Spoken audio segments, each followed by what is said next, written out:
আসসালামু আলাইকুম গাইস, সবাই কেমন আছেন? আশা করি সবাই ভালো আছেন। আমি আল্লাহর অশেষ রহমতে ভালো আছি। আজকে নিয়ে আসলাম বৃষ্টির একটা ভিডিও।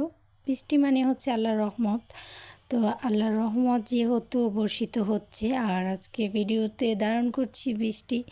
তো আমার মনে হচ্ছে এই বছরের শেষ বৃষ্টি এগুলো এই কয়েকদিন যাবৎ হবে, তারপর শীতের আগমন সূচনাটা করে দেয় এই বৃষ্টি।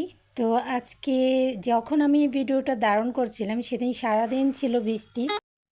তো আমার কিন্তু এই ঋতুর ভিতরে সবচেয়ে ভালো লাগে হচ্ছে এই বৃষ্টির সিজনটা যদিও একটু কষ্টদায়ক হয়ে যায় যখন বাইরে থেকে কোনো কিছু আনা নেওয়া করা হয়, যেমন ছেলেদের স্কুলে বা কোনো বাজার টাজার বা কোথাও ঘুরতে যাওয়া। ওই সময়গুলো ছাড়া এমনি কিন্তু নর্মালে বসে উপভোগ করার জন্য আমার কিন্তু বৃষ্টি ভীষণ পছন্দ। এত জোরে বৃষ্টি হচ্ছিল বলার বাইরে, বারান্দায় একদম ভিজে আমি, মোবাইলটাও আমার ভিজে যাচ্ছিল। কিন্তু বৃষ্টিগুলো আমার কেন জানি মনে হচ্ছিল যে বছরের শেষ বৃষ্টিগুলো একটু ধারণ করে নিই। আমি বৃষ্টি ধারণ করতে করতে না একসময় এমন বিজলি চমকাচ্ছিল আর বজ্রপাতের এত শব্দ। আজকালকার বজ্রপাত কিন্তু একটু ভয়ানক, আর আমি ছোটো থেকেই ঝড়ের ভিতরে বজ্রপাতকে ভীষণ ভয় পাই, কারণ আমি নিজের চোখে দেখেছিলাম একটা গাছের উপরে বজ্রপাত পড়েছিল, গাছটার সাথে সাথে জ্বলে গিয়েছিল, কয়েকদিন পর গাছটা মারা গিয়েছে। তো সেই ছোটো থেকে আমার ডরটা একদম বয়ে গেছে, মনের ভিতর গেঁথে গেছে, এই জন্য আমি বজ্রপাতটা ভীষণ ভয় পাই। যার কারণে যখনই অনেক বিজলি চমকাচ্ছিল, তো অনেক জোরে যখন বিজলি চমকায় তখন আমি ভীষণ ভয় পেয়ে যাই, তখন আমি ঘরের দিকে চলে আসি।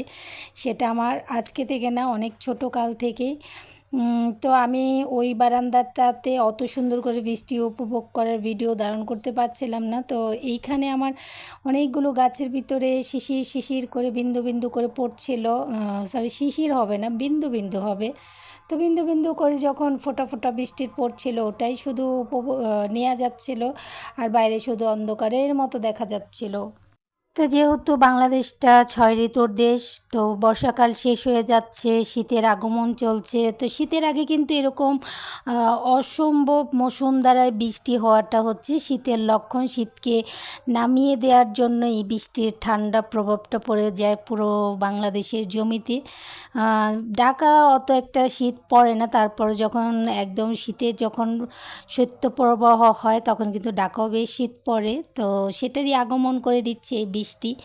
এত সুন্দর করে ঝরছিল না বৃষ্টিগুলো, আমি যদি ছাদে থেকে ভিডিও করতে পারতাম তাহলে হয়তো আরও বেশি সুন্দর লাগতো। কিন্তু এই যে আমার গাছে ছোট ছোট করে বিন্দু জমে জমে পড়ছে না, ওই দৃশ্যটাও কিন্তু অনেক সুন্দর লাগছিল। তো ওটাই আমি একটু ধারণ করছিলাম।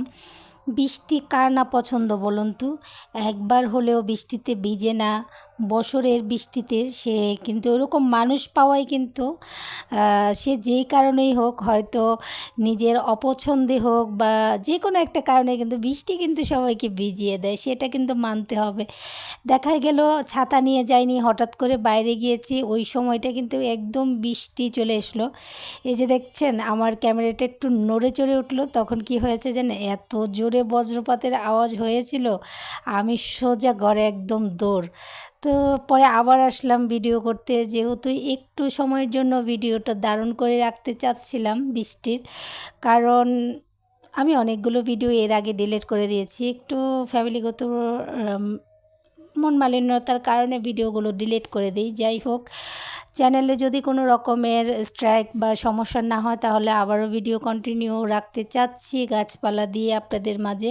যদি আমার ভিডিওগুলো ভালো লাগে অবশ্যই কিন্তু লাইক কমেন্ট সাবস্ক্রাইব করে আমার পাশে থেকে যাবেন, আবারও আগের মতো বন্ধুত্ব করে আমাকে পাশে রাখবেন। আর বৃষ্টির ভিডিও দিয়ে আজকের মতো এইখানেই ভিডিওটা আপনাদের সাথে ধারণ করে একদম সমাপ্ত করে দিচ্ছি। যদি ভালো কমেন্ট পাই, ভালো ভিউ পাই, তাহলে অবশ্যই পরবর্তী একটা লং ভিডিও আপলোড করার চেষ্টা করব। আর আমার ভিডিওটা কেমন লাগলো কমেন্টে অবশ্যই জানাবেন। সবাই ভালো থাকবেন, সুস্থ থাকবেন, বৃষ্টিকে উপভোগ করে নিন, কারণ এই বৃষ্টিগুলো এই বছরের সিজনের শেষ বৃষ্টি হতে চলছে। কে জানে বাঁচি বা কয়দিন, 2026 সাল হয়তো আমাদের হায়াতে থাকবে বা না থাকবে। সবার জন্য রইল অনেক অনেক ভালোবাসা, শুভেচ্ছা। শীত আসছে, শীতের আগমন সবাইকে জানিয়ে দিচ্ছি বৃষ্টির মাধ্যমে। তো যাই হোক, আজকে একটু অন্যরকম করে ফাজলামি দুষ্টুমি করে আজকে ভয়েস ওভারটা দেওয়া সবার জন্য জন্য রইল অনেক অনেক ভালোবাসা। সবাই আমার জন্য একটু দোয়া করবেন। আচ্ছা, বৃষ্টি তো আল্লাহর রহমত, সেটা তো বললাম। বৃষ্টি যে আল্লাহর রহমত সেটা কি আপনারা জানেন? বৃষ্টির ফোঁটা হাতে নিয়ে দোয়া করলে আল্লাহ যে দোয়া কবুল করে নেয় সেটা কি জানেন? যে কোনো বৃষ্টি হঠাৎ যখন অনেক গরমকালে হঠাৎ করে আল্লাহর রহমতের একটা বৃষ্টি তৈরি হয়ে যায় না, তখন কিন্তু দোয়া করে নেবেন।